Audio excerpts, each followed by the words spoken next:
Welcome back to the Barrel Zone. 7th of April, Wednesday morning. We have two huge cards to break down again. You know the drill. We will speed things up a bit.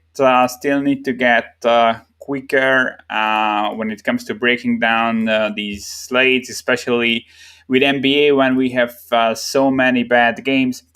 If you want to tear my plays, you know where to go. Patreon.com/slash the barrel zone. We had like three sweeps this last week. Pretty strong start to the month, and the MLB season. Any feedback, you know where to find me again at the barrel zone on Twitter. We will get right into it. First game on the slate, we will start with NBA as always. Minnesota at Indiana.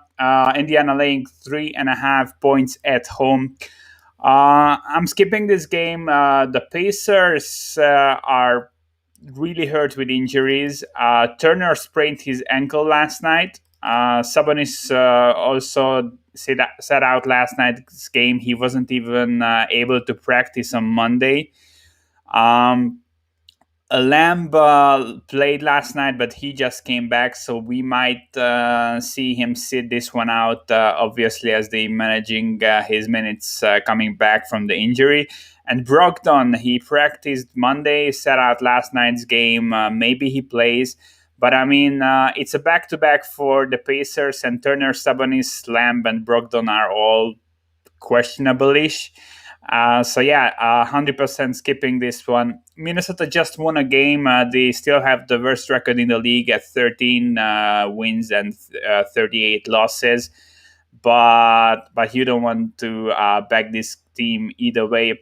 I'm kind of expecting Brogdon to play and Turner and Sabonis to sit. I don't know about Lamb. I think Pacers will close as a slight favorite. 3.5 might be a bit too much on a back-to-back, and with Turner and Sabonis likely missing this one, but I'm not going to get involved. Washington at Orlando, another game that we are skipping. Wizards with lots of questionables. Beal, Hachimura, and Lopez are all questionable. Lopez exited Monday's game with a quad injury. Beal missed 5 games. Hachimura missed 2 games. They are started to tank. I don't think there is any reason you should back the Wizards. And on the other end, the Magic, you know the story. They traded everyone, and now the rest of the team is either out or questionable with injuries. Anthony was upgraded to questionable, so he might come back, but Michael Carter-Williams is questionable. Birch also questionable. Porter, Isaac, both out. Both teams are in the bottom 5 of the rankings. You know that there is a strong draft coming up. Teams will tank. You don't really want any piece of this stuff here. New York Knicks at the Boston Celtics. Celtics laying 3.5 points. That's exactly my spread. Boston is playing their third game in 4 nights and a back-to-back also, but it's a home back-to-back. Fournier and Kemba are both already announced out for this game. Tristan Thompson might come back. He's officially questionable, but I think this was the game they targeted to get him back. That would be a nice addition for the Celtics team, especially with Mitchell Robinson still out, of course, for the Knicks. I think this is at 3.5. There is nowhere to look here, really. Boston is still a team that I don't really trust, but they still clearly have the higher ceiling compared to the Knicks. Knicks, offensively, they are nothing really through the season. They grade as the 24th best offense in points per possession, 26 in the last 2 weeks. They are a top 3 defense, of course, but it's really difficult when you don't have an efficient offense. Celtics are just 26 in field goal percentage allowed in against mid-range jumpers. So maybe even this bad Knicks offense will be able to put up some points. I'm leaning Boston. I think 3.5 is fair. We've seen a couple of books trade this around 2.5. I was leaning towards Boston there, but no dice from me here. New Orleans at Brooklyn. Brooklyn getting KD back and losing Harden. They cannot really get healthy. So Harden had hamstring tightness. I think, yeah, it was hamstring tightness. He played a few minutes and aggravated the injury. Now he's out. I'm expecting him to be out longer term. They want to get him to 100% healthy. So KD is back and Kyrie is obviously in. Brooklyn playing their third game in 4 nights. Pelicans playing a back-to-back and also a third game in 4 nights. Injuries for the Pelicans side. Um, Hart, Louis Jr., Ingram, and Nikhil Alexander-Walker were sitting out last night. Ingram is obviously the biggest question mark here. I was kind of expecting him to play last night, so he could be back. But we will see. Obviously, you have to wait. I think Brooklyn is seriously overpriced here. I'm very low on the Pelicans, and this is a good matchup for the Nets. But I'm making this around Brooklyn -9. I think the main reason why the market is too high on the Nets here is KD being back. I think off a super long layoff, he will have minute restrictions, and I'm factoring that in, and I don't think this number is. Obviously, the matchup is great for the Nets, as I said. They are second in points per possession offensively, first in effective field goal percentage. Pelicans defense grades 28th and 30th in these stats. Brooklyn is having the second highest field goal percentage of mid-range shots and the third of three-pointers, and the Pelicans are in the bottom three of the league against both of these. Especially, they are super bad against threes. They allow the third highest number of threes and the third highest field goal percentage on these. So yeah, I couldn't back the Pelicans, but the Nets are overpriced here. Dallas Mavericks at the Houston Rockets, 11.5 is the spread. This is another spot where I'm closer to 9, but I would never bet the dog here. Houston, almost the worst record in the league. They are just, I think, half game ahead of Minnesota. They are tanking hard. Third game in 4 nights for them. Gordon is still out. John Wall likely coming back here. Dallas is likely without Kleber, but Porzingis is expected to play here. Houston lost 5 straight games. As I said, one loss away from the first seed in the lottery. I think they aren't trying really. In the last month, they are allowing 120 points per 100 possessions. That's extremely bad. Mavs are enjoying the easy part of their schedule. Overall, I think things are looking nice for them. They grade in the top 10 on both sides of the ball in the last 2 weeks. I'm expecting them to overtake Portland for the 6th seed, to be honest, or at least it will be super close, but I would lean towards the Mavs getting the 6th seed, which is obviously huge this year. They are overpriced here. That's my bottom line. Charlotte Hornets at the OKC Thunder. Hornets laying 4.5, 5 points on the road. Hornets, obviously, Ball is out, but Hayward is also out, and they will be without Monk as well.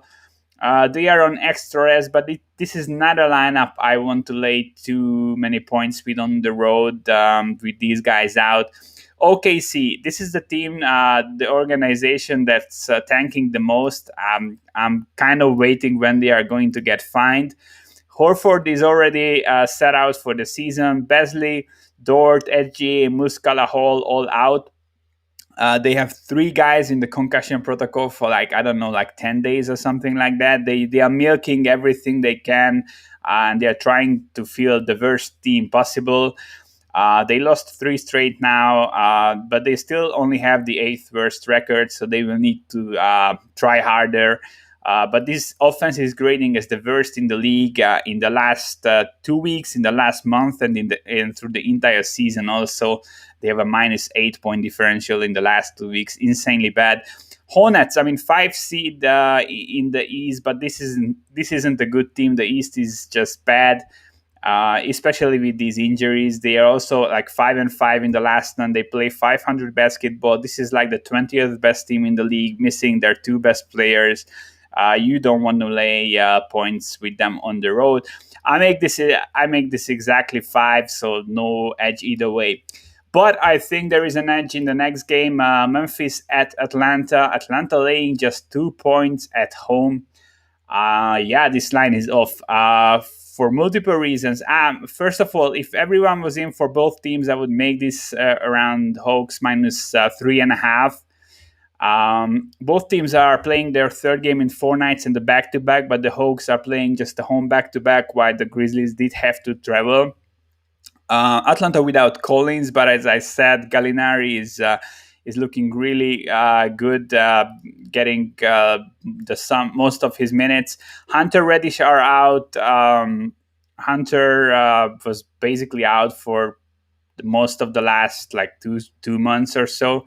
Reddish isn't really a factor, so yeah, you don't really have to downgrade the Hawks because of these injuries. I'm downgrading them a bit because of Collins, but not by much.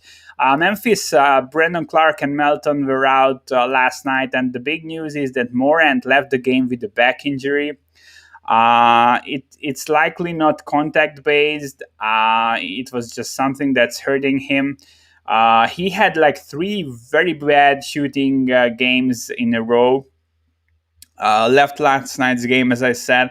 I'm kind of expecting him to sit, to be honest. They might force him to play as they are sitting in the 8th seed in the West.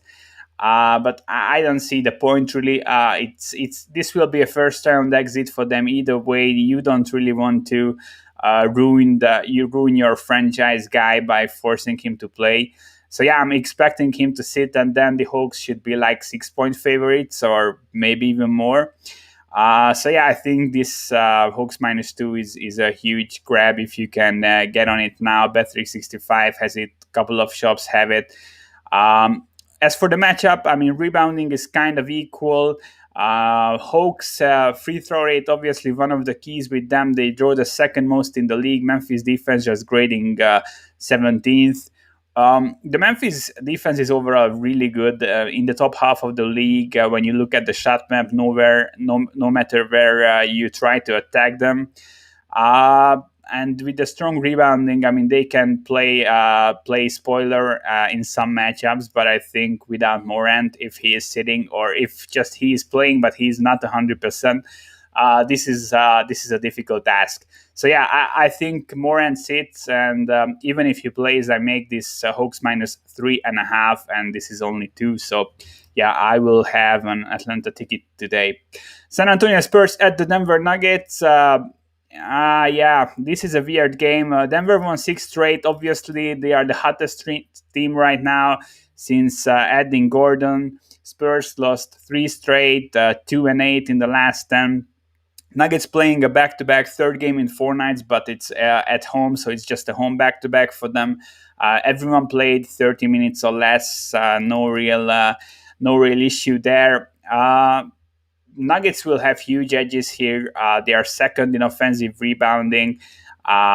Spurs are outside of the top 10 in defensive rebounding. Again, we generally think of the Spurs as a good defense, but against mid-range shots, the Nuggets are putting up the most. The Spurs just grade 21st in field goal percentage allowed. With the rebounding edge, with really the momentum and how well this Nuggets team is playing, this is a difficult spot to bet against them, and I'm not going to. Murray is questionable for both guys. So yeah, the Spurs Murray missed the game with the sore foot. I'm expecting him to play here. And Denver Murray missed last night's game. I'm not really sure about his status. If Denver Murray is playing, I'm making this closer to 8 than 6.5. So yeah, I will. This is a game where I will follow the injury news, and if things are looking decent on the injury front, I might get involved with the Nuggets here. I'm really not liking what I see from the Spurs recently. And obviously, if Murray has to sit for the Spurs, he's their second best player. I would have to downgrade them further. So yeah, it's an interesting game. Final game of the day on the NBA slate is the best one by far. These are the two teams, Utah Jazz at the Phoenix Suns. Two teams with the best records in the league. Suns must win this if they want a shot at the first seed. It's that simple. The Jazz have a way, way, way easier remaining schedule, and they are 2.5 games up front. So this, if the Suns lose this, they won't have a shot at the first seed. That's 100%. I think they are fine just grabbing the second seed, but the first seed really seems like a bye week this year with the teams being so bad. In the West, I mean, in the bottom of the playoffs. So this is a difficult matchup. I really like the Jazz here. I make this exactly -2 myself. Pinnacle is at the juiced -1.5. If this gets down to like one, and we may be able to grab a cheap money line, that's something I would be interested in. So I will be following this. Jazz are grading fourth in offensive and fourth in defensive rebounding. The Suns are just grading 22nd and 12th. Jazz are 10th in free throw rate offensively and second defensively, while the Suns are 22nd and 16th. So like the free throw rate and the rebounding is just on a really different level, and the Jazz have huge edges. And I really like what the Suns are doing, but they do have weak spots, and these are the weak spots, and these are the spots where the Jazz really shine. Both teams are great at when it comes to defense, especially when it comes to perimeter defense. This could be a close, lower scoring game. But I really feel that the Jazz are just the better team right now. Obviously, I'm making them 2-point favorites on the road. That's what we see. But I've seen Phoenix money coming in on them lately. They have won 6 straight games. Slight momentum. If we see Phoenix money, I will be fading that. This is a difficult matchup for them. But overall, this is a good game to watch. All right, summing it up. Skipped a lot of games here. I'm liking Atlanta. I think this too is nuts, even if Morant is playing, and I'm not expecting him to play. I will be following the Spurs Nuggets game. I will be waiting for the injury news. As I said, both Murrays are questionable for the Spurs and the Nuggets. That's a huge swing in the odds if one is in and the other is out. So there could be an edge here, but I'm making the Nuggets 8-point favorites if Nuggets Murray is playing, and the Suns at the Jazz. If we see Jazz at the Suns, if we see Phoenix money, I will be fading that. I'm making this flat -2 for Utah. If we get a flat money line, that would be an amazing bet. All right, let's get to MLB. Finally, we have a slate where we have some decent guys who have been pitching already. It's not just about like fourth and fifth starters today. So, yeah, a couple of good games. Atlanta at Washington Friday at Feddy. Wizards.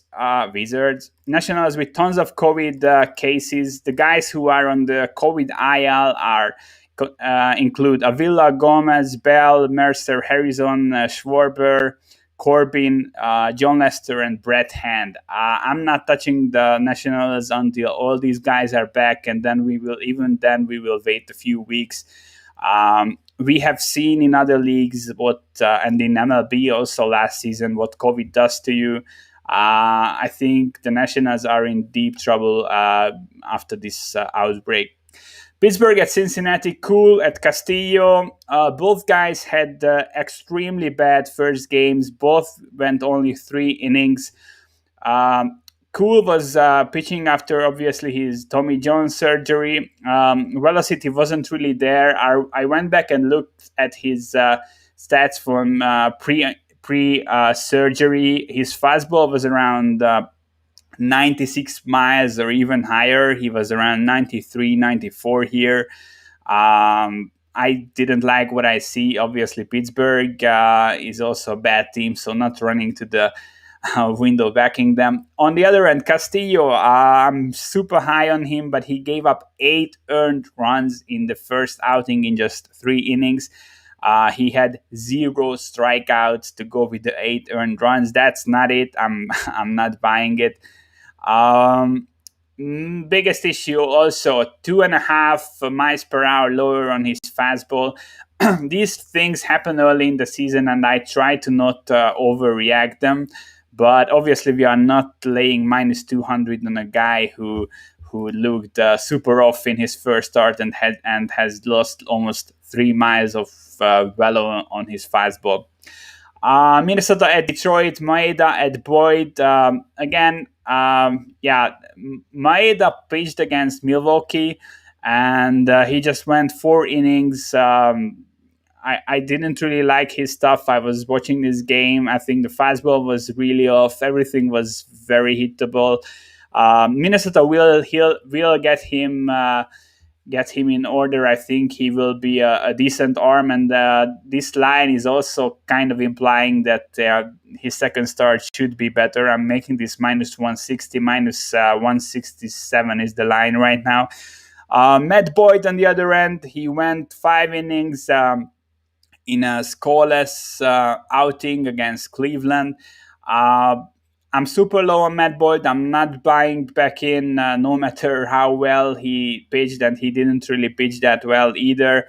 He just had 2 strikeouts in 5 innings with 4 walks. The thing is, he pitched against Cleveland, and Cleveland's lineup. I mean, they are obviously slumping, but they are one of the worst lineups against lefties, as they are heavily left-handed, and they could never really hit lefties.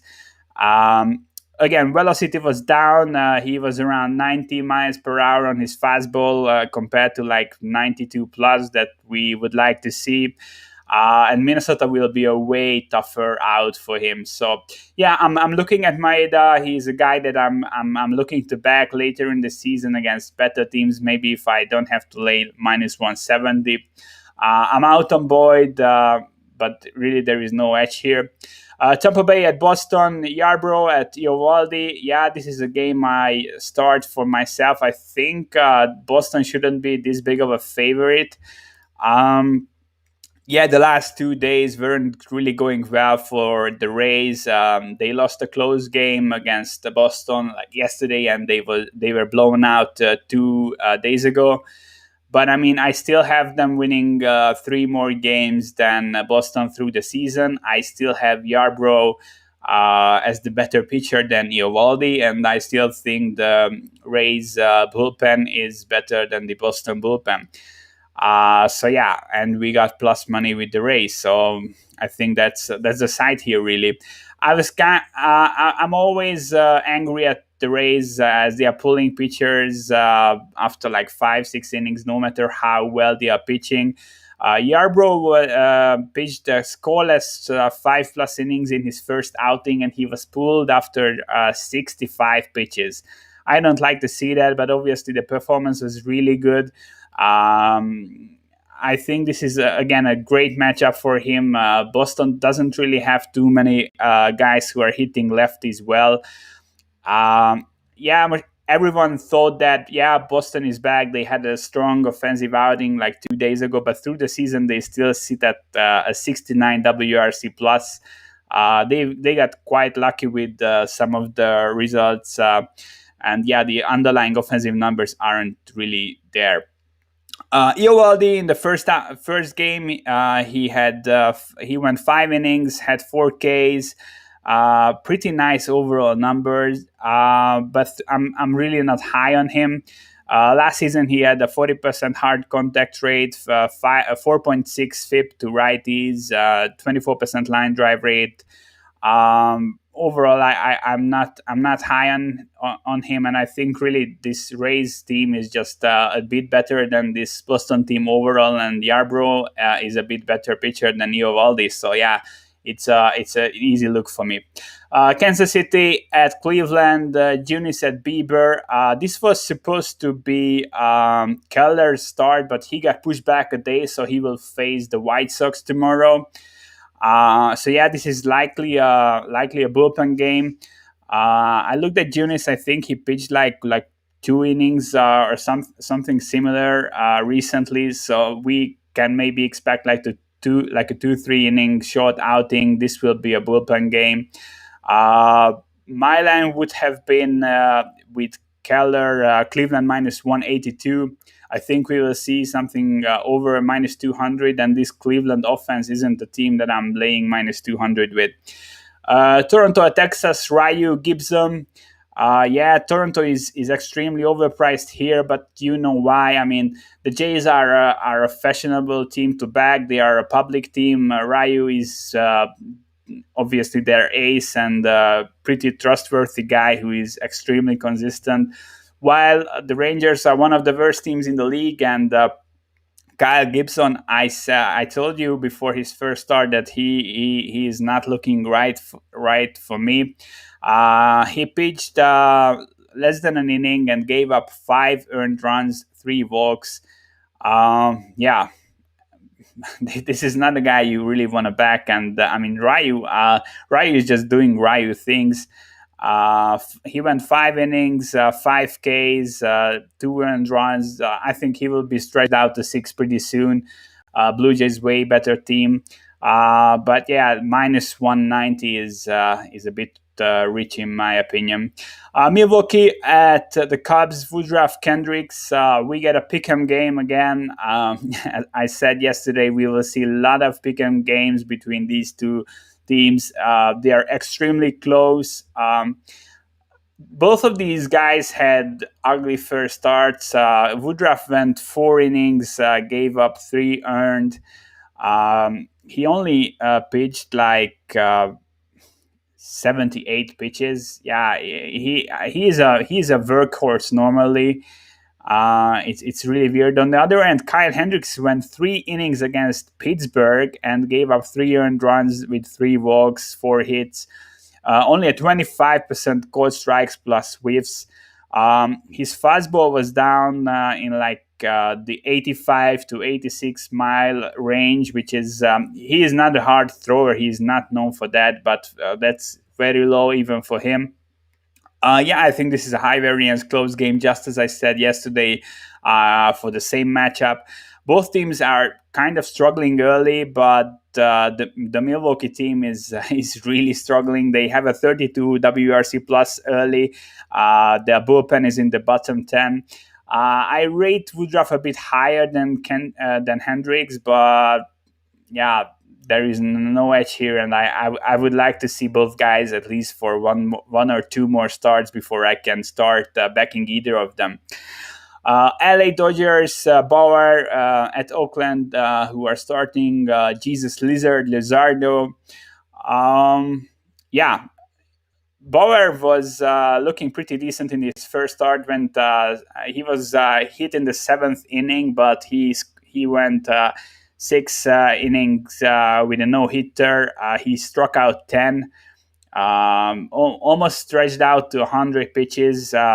I said I had some doubts, issues around him as his underlying numbers got weirdly good last season, but we will see how it goes. Obviously, you won't really find value betting the Dodgers on most days. And Luzardo on the Oakland side, I mean, he gave up 5 earned runs in 5 innings in his opener. He had 8 Ks, but that's not really helping you if you are losing the game.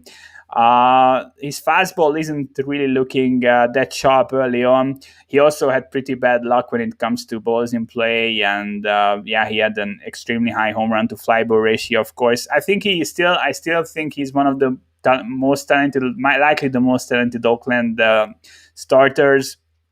Top 30 upside. But Oakland is another team that has been struggling early. Obviously, they have injury issues. Matt Olson is questionable for this game, by the way.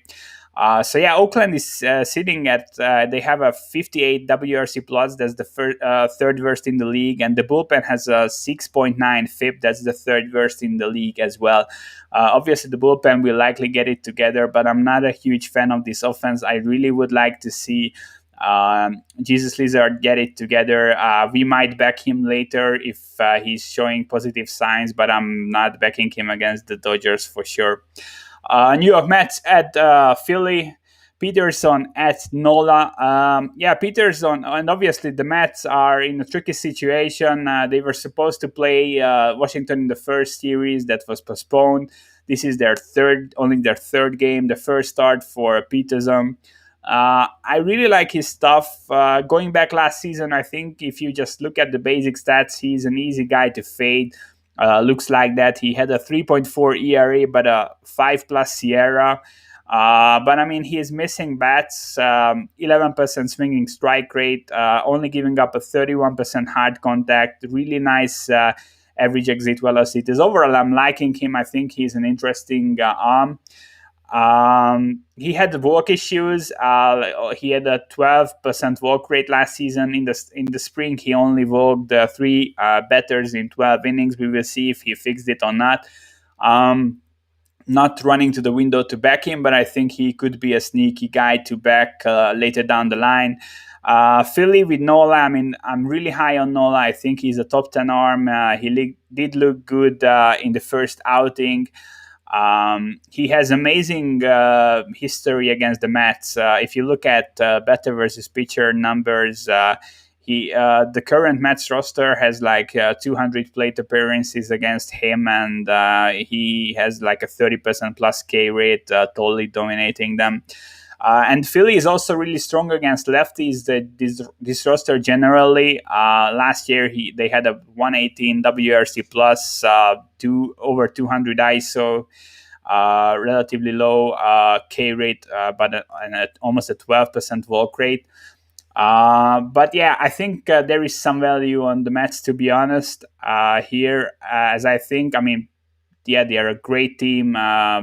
Peterson is a great arm, but yeah, I will need to see more of them. Let's get everyone back. Let's get into in season form. I want to see Peterson pitch a few times before I start backing him. But yeah, I think you have to pay a little extra to back Nola here. St. Louis and Miami, Flaherty at Pablo Lopez. I'm really liking Lopez. I'm praising this dude all the time. He had an amazing start in his first outing against Tampa Bay. 5 innings, 0 earned. His fastball, he threw 30 fastballs and had a 47% call strikes plus whips on his fastball. He's setting them up well. I really like his body of work.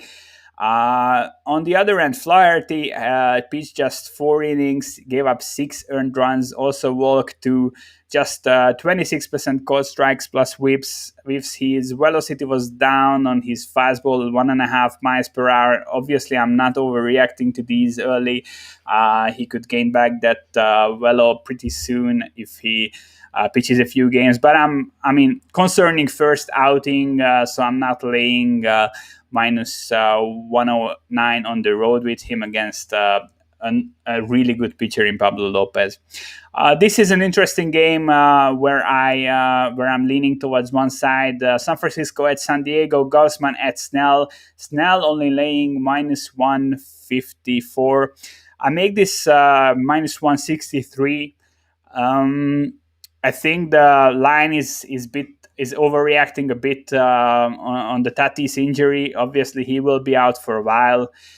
Big hit for this Padres squad, but overall, I think Snell is just amazing. He was really held back by Tampa Bay. They were, if you remember last season, the short season, he had like 10 outings or 8 outings where he was pulled like very early, and even when it seemed that he could go way, way, way deeper.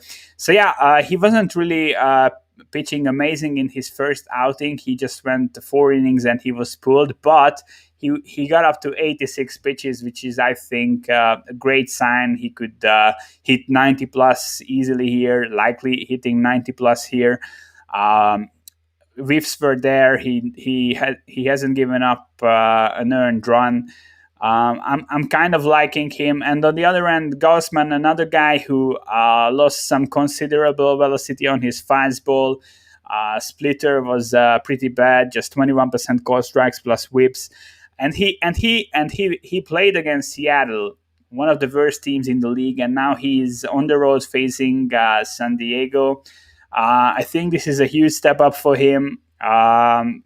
I like him overall against bad teams. We were backing him in that game against the Mariners, but I'm not liking him against the Padres. I think Snell might be a bit overlooked because he just went 4 innings. I think the pitch count is a more important thing to look at when you look at what you could expect from him in the future.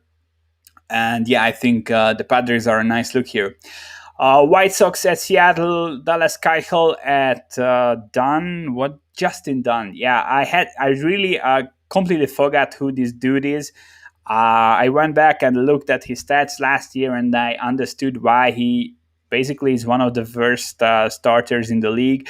He pitched 45 innings last year, had a 6+ Sierra, a 16% walk rate, swinging strike rate at 8%, 40% hard hit rate, and he got lucky through the season with an 82% left on base rate. Got lucky with balls in play. His average exit velocity was 92 miles per hour, and the average launch angle was 22 degrees. It's extremely bad. And while Keuchel was not really great in his first start, it was on the road at the Angels, and now he's facing a Mariners team that's just bad, and they are extremely bad against lefties. I'm kind of expecting some improvements from him. He went 4 innings, gave up 3 earned with just 4 Ks, but the swings and misses were there. I think he will figure it out. And yeah, you have to pay some extra here. I'm not this high on the White Sox. Market is around -150 to -160. Yeah, that's a lot of juice you are asked to pay, but I think this will be a really easy W for the White Sox. Baltimore at the New York Yankees, means at Tyon. Yeah, this is a great game. I think both of these arms are really great. Means basically delivered the best outing out of all pitchers on opening day. He went 7 innings across 97 pitches. Gave up only 1 hit with 5 Ks, velocity around 93 miles per hour on the fastball.